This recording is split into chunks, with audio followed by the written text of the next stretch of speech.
السلام علیکم جی، میرا نام احسن عابد ہے اور میں لاہور سے آپ سے مخاطب ہوں اور پیشے کے اعتبار سے انجینئر ہوں اور آج کل ٹیچنگ کر رہا ہوں۔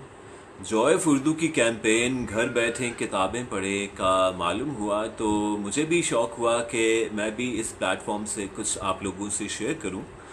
اور کل میں ایک کتاب جو ہے فیض کی نسخہ ہائے وفا وہ دیکھ رہا تھا، اور اس میں مجھے ایک نظم جو ہے میری بہت پسندیدہ ہے، نقش فریادی، جو فیض کا پہلا مجموعہ کلام تھا، اس میں سے ایک نظم ہے تنہائی جس کا عنوان ہے، مجھے بہت پسند ہے۔ اور جیسا کہ آج کل لوگ کوارنٹین میں ہیں، آئسولیشن میں ہیں، سو بیسکلی تنہا ہیں، سو مجھے تھوڑی سی حسب حال لگی۔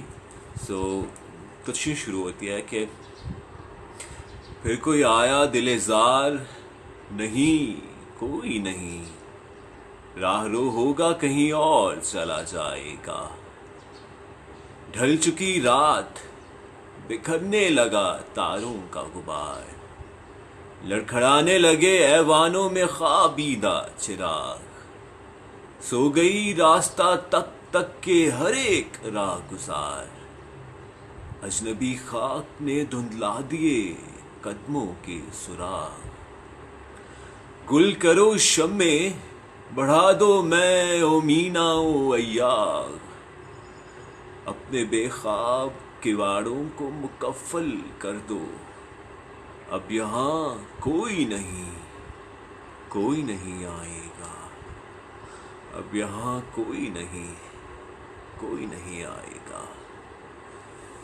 سو stay home and save lives. اللہ حافظ۔